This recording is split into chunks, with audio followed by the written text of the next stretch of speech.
పాపము, అశాంతి, భయం, దిగులు, శ్రమ, వేదన, దొంగతనం, వ్యభిచారం, వ్యాధి, హత్యలు, త్రాగుడు, ఉగ్రవాదం, భయంకర సంఘటనలు, మరణం, నరకం.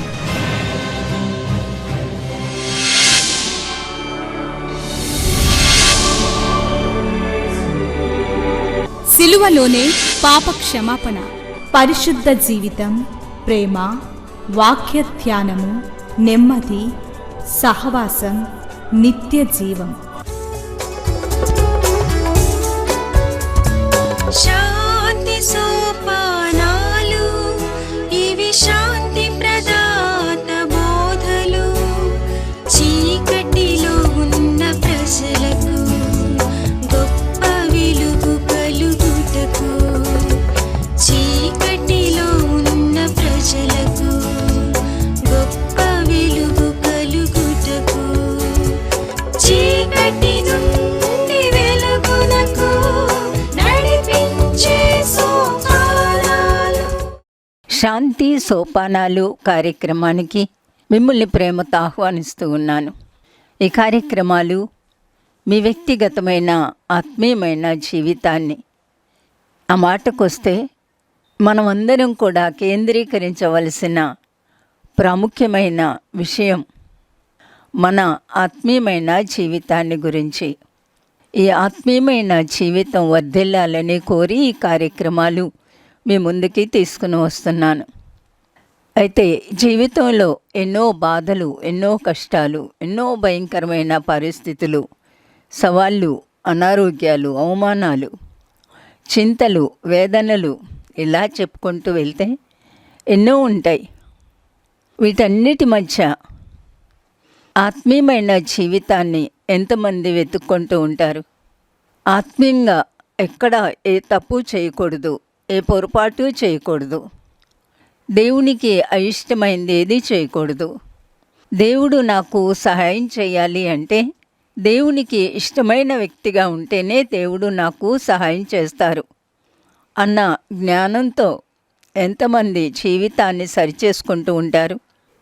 చాలాసార్లు సగటు వ్యక్తి బాహ్యంగా వాళ్ళు పడే బాధల మీదే దృష్టి పెడుతూ ఉంటారు. అవును, అవి ఓర్చుకోవడానికి చాలా కష్టంగా ఉంటాయి. తల్లిదండ్రుల మీద తిరగబడే బిడ్డలు ఉంటారు, బాధించే వాళ్ళు ఉంటారు, కష్టపెట్టే వాళ్ళు ఉంటారు, అవమానించే వాళ్ళు ఉంటారు. ఆత్మీయమైన జీవితంలో ఎదగలేని స్థితి. వీటన్నిటి మధ్య ఇంకా మీకున్న పరిస్థితుల మధ్య ఒక వ్యక్తి దేవుణ్ణి నాకు ఎలా సహాయం చేస్తారని అడగటం తప్ప తమ వ్యక్తిగతమైన జీవితాల్ని పెద్దగా పట్టించుకోరు. అయితే కొన్ని వారాల క్రితం మనం యేసు ప్రభు ఎవరు అంటే ఆయన నాకు జ్ఞానమును, నీతియు, పరిశుద్ధతయు, విమోచనమును ఆయను అనే మాట 1 కొరింథీ గ్రంథం 1వ అధ్యాయం చివరిలో మనం కొంతకాలం ధ్యానం చేసాం. ఆయన మనకు జ్ఞానం. ఏంటి జ్ఞానం? భక్తి ఎలా చెయ్యాలో జ్ఞానం. ఎందుకు పుట్టావు, ఎందుకు బ్రతకాలి, ఎందుకు పరిస్థితులన్నిటి మధ్య దేవుణ్ణి మనం కలిగి ఉండాలి, ఈ పరిస్థితిలో నేను పాపం చేయకూడదు అనే జ్ఞానం, ఈ పరిస్థితుల్లో నేను పాపం చేయకూడదు అనే జ్ఞానం, దేవుని యొక్క చిత్తాన్ని ఎలా చేయాలి, వాక్యాన్ని ఎలా చదవాలి, ఎలా అర్థం చేసుకోవాలి, నేను ఎక్కడి నుంచి వచ్చాను, ఎక్కడికి వెళ్తాను, నిశ్చత్వం ఉందా, ఉంటే ఎక్కడ గడుపుతాను, మనుషులతో ఎలా ప్రవర్తించాలి, ద్వేషించే వారితో, అవమానించే వారితో ఎలా ప్రవర్తించాలి, జీవితాన్ని నీతిగా పరిశుద్ధంగా ఎలా కాపాడుకోవాలి, వీటన్నిటి జ్ఞానాన్ని ఇచ్చేది ప్రభువారే. ఆ మాటకొస్తే ఆయనే మనకు మాదిరి చూపించారు. తన చుట్టూ ఎంత ద్వేషించేవారున్నా, అవమానించే వాళ్ళున్నా, రాళ్ళు పెట్టి కొట్టి చంపాలనుకునే వాళ్ళున్నా ఎక్కడా కూడా కోపం కానీ ద్వేషం కానీ చూపించలేదు. ఆఖరికి సిలువలో కూడా తాను ఎందుకొరకు ఈ లోకానికి వచ్చారో ఆ యొక్క పనిని నెరవేరుస్తూ ఆ క్షమాపణ ప్రకటించారు. కాబట్టి ఆయన మనకు జ్ఞానం. అంతేగాని దేవుడు అనగానే నా కష్టాలు బాధలు సమస్యలు తీయాలి అనే దృక్పథంలో చాలామంది ఉంటారు. దేవుడు నాకు ఈ విషయంలో ఎప్పుడు సహాయం చేస్తారు అని ఆలోచిస్తూ ఉంటారు. మంచిదే, మనందరికీ కూడా దేవుని సహాయం లేకపోతే మన జీవితాలు ముందుకి కొనసాగవు. మన నిస్సహాయ స్థితిలో దేవుని వైపు చూస్తూ ఉంటాం. అందులో తప్పు ఉంది అని నేను అనను. కానీ మనం ఒక బస్సు ఎక్కామనుకోండి, బస్సు ఎక్కక ముందే టికెట్కి సరిపడిన డబ్బులు ఉన్నాయా లేదా అని చూసుకుంటాం కదూ. ఆఖరికి ఒక ఆటో ఎక్కాలన్నా చిల్లరుందా లేదా అని చూసుకుంటాం. దేవుని దగ్గరికి వచ్చేటప్పుడు మనలో ప్రప్రదంగా కావలసింది పరిశుద్ధత. ఆ పరిశుద్ధతను గురించిన జ్ఞానం కూడా మనకు కావాలి. దేవుడు పరిశుద్ధుడు, అందుచేత ఆయన పరిశుద్ధతను కోరుతా ఉన్నారు. పరిశుద్ధత లేకుండా ఎవ్వరూ కూడా దేవుని దగ్గరికి రాలేరు. హృదయ శుద్ధి గల వారు ధన్యులు, వారి దేవుని చూస్తారని సాక్షాత్తు ప్రభువారే చెప్పారు. ఆయన మనకు 1 కొరింథీ 1:4 ఆయన మనకు జ్ఞానమును నీతియు పరిశుద్ధతయు విమోచనమును ఆయను. జ్ఞానం, నీతి. కొన్ని వారాల క్రితం ఈ నీతిని గురించి మనం చాలా నేర్చుకున్నాం. అది సాక్షాత్తు యేసు ప్రభు వారికి ఉన్న నీతి. ఆయనకి ఎంత నీతి ఉందో, ఆయన రక్తంలో ఎంత నీతి ఉందో, ఆ నీతిని మనకు ఇవ్వడానికి దేవుడు తన కుమారుని ఈ లోకానికి పంపించారు. పరిశుద్ధత.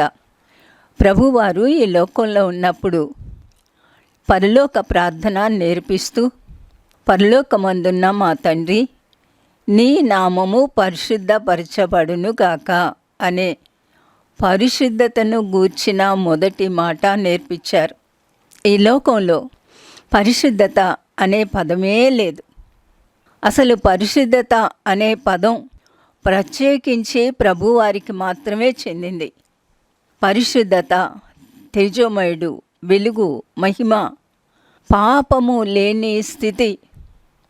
సూర్యుని చూడండి, సూర్యరశ్మి చూడగానే ఎంత వెలుగు మిట్ట మధ్యాహ్నం మనం చూసేటప్పుడు అందులో చీకటి ఏమాత్రమైనా మనకు కనిపిస్తుందా? వెలుగు ఉదయించగానే చీకటి పారిపోతుంది. మనం చీకట్లో లైట్ వేయగానే ఇంకా చీకటి కనిపించదు. పరిశుద్ధత, చీకటి, వెలుగు, చీకటి ఏమాత్రము లేని అనగా పాపం లేని ఒక స్వభావం. అది దేవునికి మాత్రమే చెందింది. ఆ పదం దేవునికి మాత్రమే, దైవత్వానికి మాత్రమే చెందింది. మనిషిని పవిత్రత, పవిత్రుడు, పవిత్రురాలు అంటాం. కానీ అవన్నీ కూడా పరిశుద్ధురాలు, పరిశుద్ధుడు అనలేం. దేవుని యొక్క ఏకైక కాంక్ష ప్రతి మానవుణ్ణి పరిశుద్ధినిగా చేయాలి. పరిశుద్ధినిగా చేస్తేనే పరలోక రాజ్యానికి ప్రవేశం. ఒక వ్యక్తి పరిశుద్ధపరచబడకుండా దేవుని యొక్క బిడ్డ కాలేరు.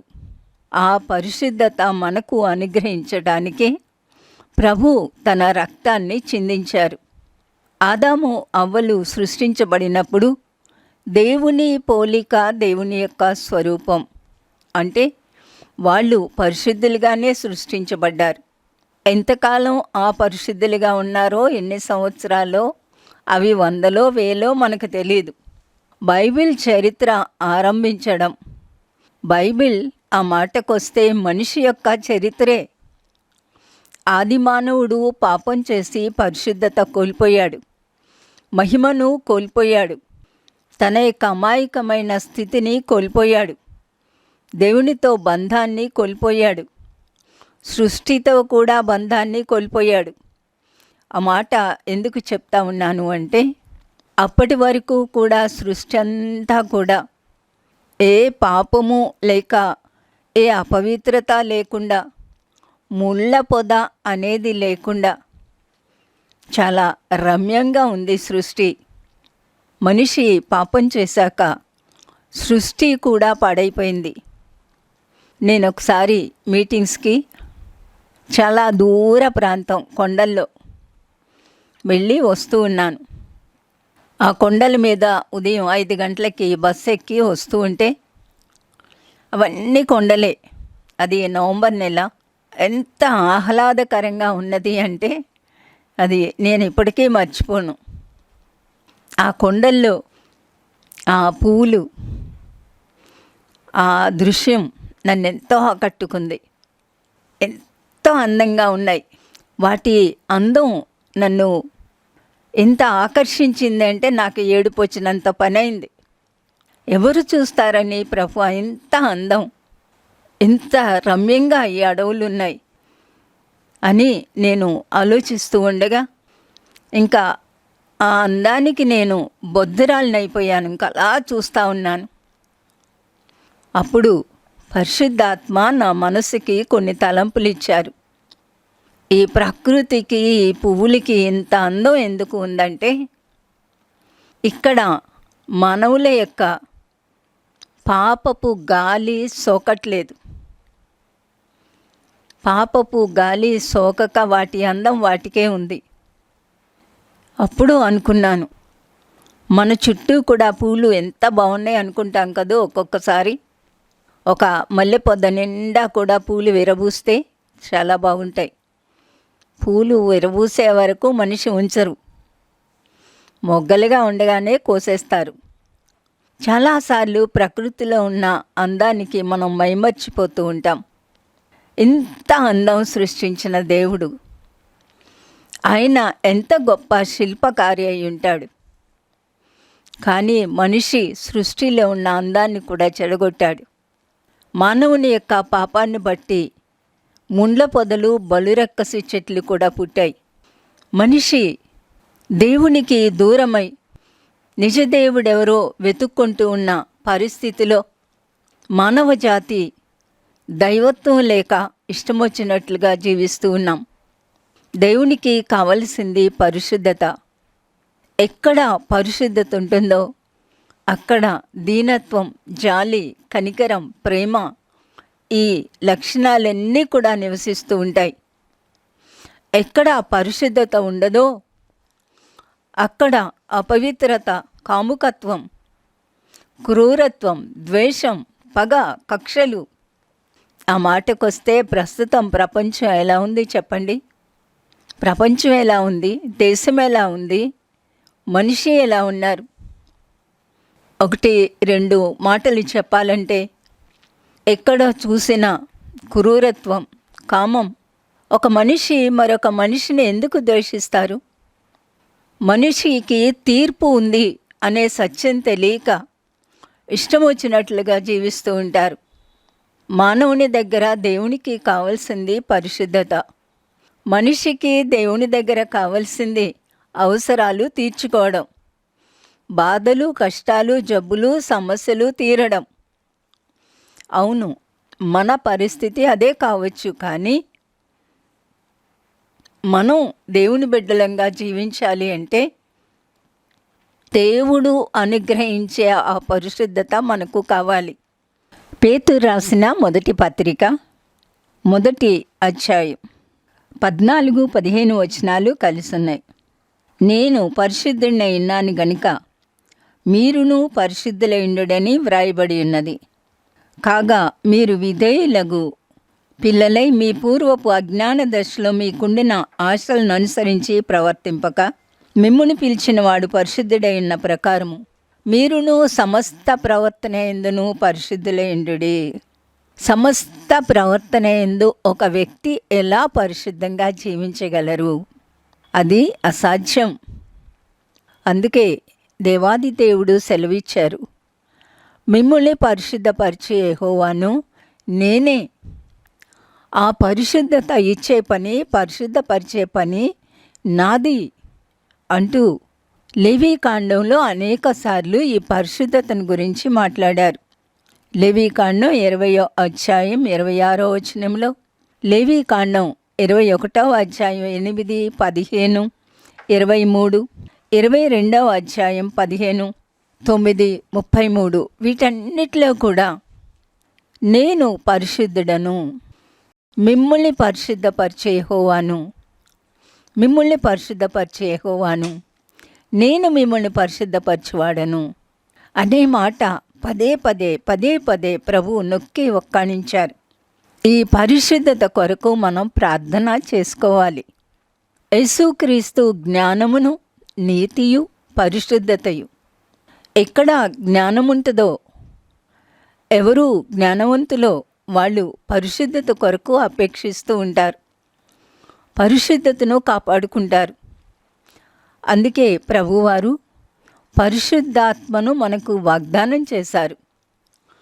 పరిశుద్ధాత్మ ఒక హృదయంలో నివసించడానికి వచ్చిన తరువాత ఆ వ్యక్తిని పరిశుద్ధంగా, ప్రత్యేకంగా ఆయనకు ప్రతిష్ఠింపబడిన వ్యక్తిగా కాపాడుకుంటారు. పరిశుద్ధత లేకుండా ఎవ్వరూ కూడా దేవుణ్ణి చూడరు. దేవునితో ఒక సహవాసం కావాలన్నా, అసలు దేవుని దగ్గరికి వెళ్ళానన్నా, ప్రార్థన చేయాలన్నా ముందు మనం ఆలోచించవలసిన విషయం పరిశుద్ధత.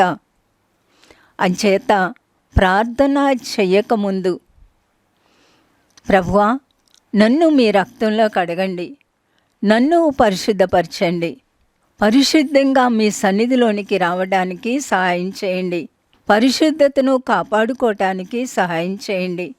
దాని కొరకు మనం దేవుని యొక్క వాక్యాన్ని జాగ్రత్తగా చదువుకుంటాం, దేవుని యొక్క ఆజ్ఞలు పాటిస్తాం, శత్రువుల్ని, ద్వేషించే వాళ్ళని కూడా ప్రేమిస్తాం, ప్రభువారు చెప్పినట్టు వాళ్ళని మనం దీవిస్తాం, హింసించు వారి కొరకు ప్రార్థన చేయమన్నారు.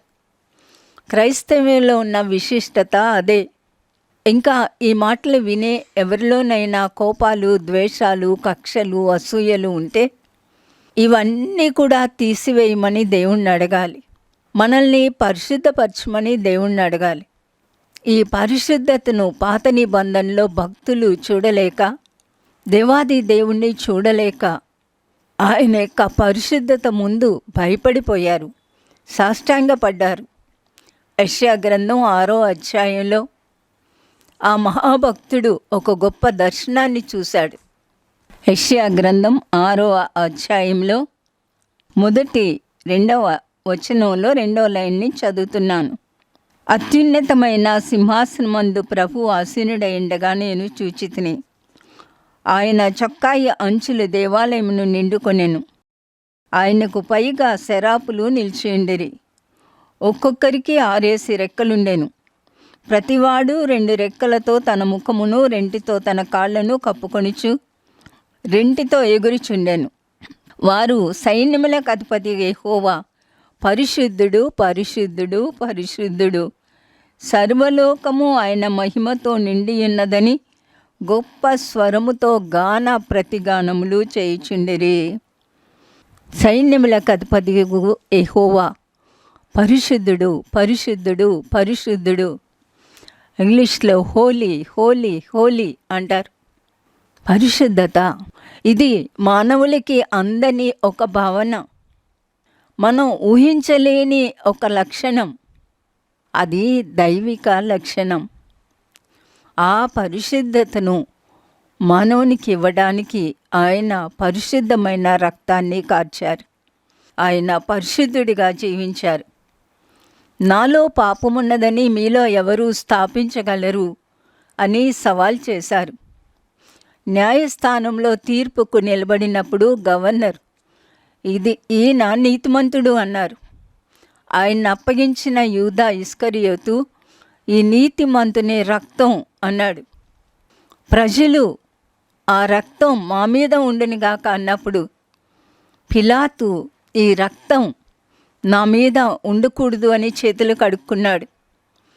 నీతిమంతుడు, ఆయన సిలువేసిన శతాధిపతి నిజంగా ఇతడు నీతిమంతుడు, నిజంగా ఇతడు దైవ కుమారుడే అన్నాడు. ఆయన సిలువేయబడటానికి కారణం సర్వ మానవ కోటి పాప పరిహారార్థం ఆయన ఈ లోకంలో జన్మించారు. కాబట్టి ఆయన పరిశుద్ధుడు. నేను పరిశుద్ధుడైన ప్రకారం మీరు పరిశుద్ధులైండుడి. ఎంతసేపు నా సమస్యలు ఎలా తీరుతాయి, నా బాధలు ఎలా తీరుతాయి, ఇవన్నీ కూడా ముఖ్యమే. నేను ఎన్ని బాధల్లో నుంచి వచ్చిన వ్యక్తిని, ఎన్నో సమస్యలు ఎదుర్కొన్న వ్యక్తిని, ఎన్నో సవాళ్ళు అవమానాలు ఎదుర్కొన్న వ్యక్తినే. కానీ జీవితంలో ఒక కేంద్రం, ఒక ఉన్నతమైన అంశాన్ని పెట్టుకున్నాను. పరిశుద్ధంగా జీవితాన్ని, తలంపుల్ని కాపాడుకోవడం, ఆ పరిశుద్ధత కొరకు ప్రార్థన చేసుకోవడం, ఇది మనిషికి చాలా ప్రాముఖ్యం. మనం ఎప్పుడైతే ఈ పరిశుద్ధతను కాపాడుకుంటామో ఒక ప్రత్యేకమైన వ్యక్తిగా జీవించడానికి ప్రయత్నం చేస్తామో, దేవుడిచ్చే జ్ఞానం నీతి చేత నిండి ఉంటామో, మన సమస్యలే మనకి సాక్ష్యాలు అవుతాయి. మళ్ళా చెప్తాను వినండి, మన సమస్యలే మనకు సాక్ష్యాలు అవుతాయి. మన సమస్యలు మనకి ప్రార్థన నేర్పిస్తాయి.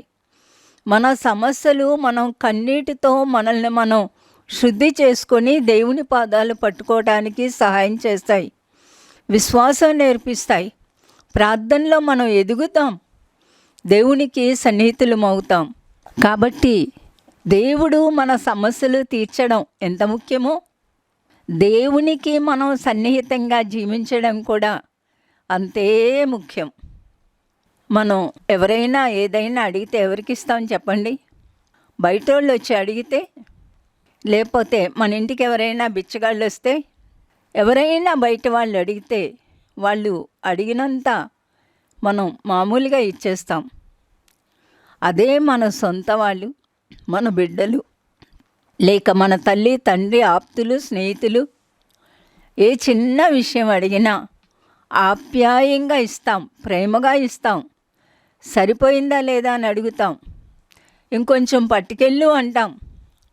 ఒక అన్నం వడ్డించినా, లేకపోతే భోజనం పెట్టినా, పైసలు ఇచ్చినా, ఏదైనా ప్రేమతో చేస్తాం. కారణం చెప్పండి? వాళ్ళకి మనకి ఒక బంధం ఉంది. వాళ్ళు మనం ప్రేమగా ఉంటాం. మన మధ్య ఏ పొరపాట్లు లేవు. అంచేత దేవునికి మనకి ఒక సఖ్యత కావాలి అంటే ముందు మనం పరిశుద్ధులం అవ్వాలి. పరిశుద్ధత ఎలా సంపాదించుకుంటాం? అది దేవుడే ఇస్తారు. ఎందుకు దేవుడు ఇస్తారు? ప్రభువా, నాలో ఉన్న ప్రతి పాపపు ప్రవృత్తిని తొలగించి మీ పరిశుద్ధత నాకు దయచేయండి. మిమ్మల్ని పరిశుద్ధపరిచే యెహోవాను నేనే అన్నారు. నన్ను పరిశుద్ధపరిచి మీ బిడ్డగా స్వీకరించి నా పరిస్థితిలో సహాయం చేయండి అని అడిగినప్పుడు దేవుడు మనకి సహాయం చేస్తారు. ప్రార్థన చేసుకుందాం. ప్రేమ కలిగిన మా ప్రియమైన పరలోకపు తండ్రి, ఈ మాటలు వినే ప్రతి ఒక్కరి కొరకు మీకు వందనాలు. వారున్న పరిస్థితులన్నీ కూడా మీరు ఎరిగి ఉన్నారు, మీరు చూస్తున్నారు. వాళ్ళ బాధలు, కష్టాలు, కన్నీరు, వేదన, వాళ్ళ ఆశలు, కోరికలు మీలో స్థిరపడాలన్న ఆలోచన సమస్తాన్ని ఎరిగిన ప్రభువా, ప్రతి ఒక్కరూ పరిశుద్ధత వైపు తమ హృదయాలను ఎత్తి ఆ పరిశుద్ధతను కోరుకునే మంచి హృదయాలు దయచేయమని ప్రార్థిస్తూ, తమ్మును తాము మీకు ప్రతిష్ఠించుకునే మనసు దయచేయండి. ఆ రీతిగా మీకు విధేయులయ్యే బుద్ధి, జ్ఞానాన్ని దయచేయండి. యేసు నామమున వేడుకుంటున్నాను తండ్రి, ఆమెన్. దేవుడు వాగ్దానం చేసినట్టుగా ఆ పరిశుద్ధతను సంపాదించుకొని పవిత్రంగా దేవునికి ప్రతిష్ఠితులుగా జీవించుదురుగాక. దేవుడు మిమ్మల్ని దీవించునుగాక.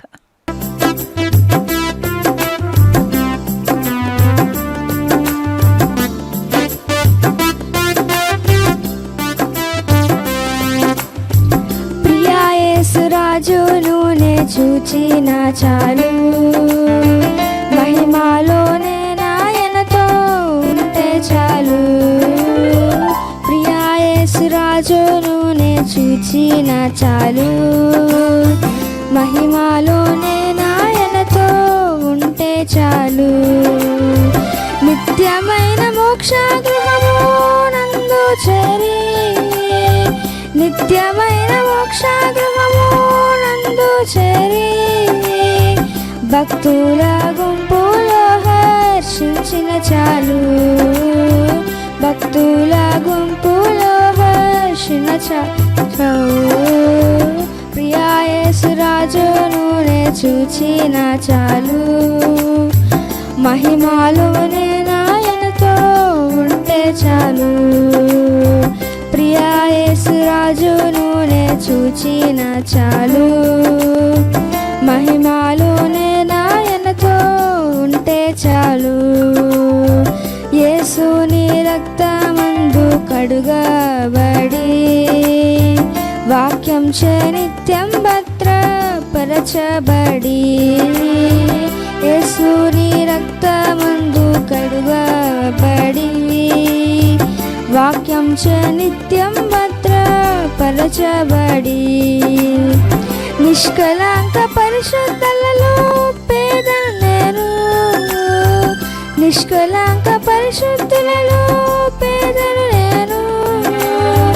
బంగారు వీధులలో తిరిగేదను, బంగారు వీధులలో తిరిగేదను. ప్రియా యేసు రాజును నే చూచిన చాలు, మహిమాలోనే నాయనతో ఉంటే చాలు. ప్రియా యేసు రాజును నే చూచిన చాలు, మహిమాలోనే నాయనతో ఉంటే చాలు. హృదయము స్తుతులతో నింపబడన్, నా భాగ్య గృహమును స్మరించుచు. హృదయము స్తుతులతో నింపబడన్, నా భాగ్య గృహమును స్మరించుచు. హల్లెలూయా ఆమేన్, హల్లెలూయా, హల్లెలూయా ఆమేన్, హల్లెలూయా. వర్ణింప నా నాలుక చాలదయ్యా, వర్ణింప నా నాలుక చాలదయ్యా. ప్రియా యేసు రాజును నే చూచిన చాలు, మహిమాలోనే నాయనతో ఉంటే చాలు. శ్రీమతి జాయ్ శామ్ బెన్నీ గారి కలము నుండి స్త్రీల శీర్షికలో రచింపబడిన 10వ పుస్తకము విధి వంచిత వనితలు. కేవలము స్త్రీల కొరకు మాత్రమే కాదు, ప్రతి ఒక్కరూ ఆత్మీయ మేలుకై చదవగలిగిన పుస్తకాలివి. మహాదేవుడు మన ప్రభువు రక్షకుడునైన యేసుక్రీస్తు కృపా, దేవుని ప్రేమ, పరిశుద్ధాత్మనిత్య సన్నిధి సహవాసం కూడి వచ్చిన మనందరికీ సదా తోడైండి నిత్యత్వాన్ని గూర్చిన నిరీక్షణతో కూడిన జీవితాలలోనికి నడిపించును గాక. Amen. My address Srimati Joy Sam Benny, Emmanuel Church 1-146 S Achutapuram, Kakinada 4. మా ఫోన్ నంబర్స్ 9440109893 మరియు 0884-237-6793. మరలా ఇదే సమయానికి ఇదే ఛానల్లో మనం కలుసుకుందాం. Thank you.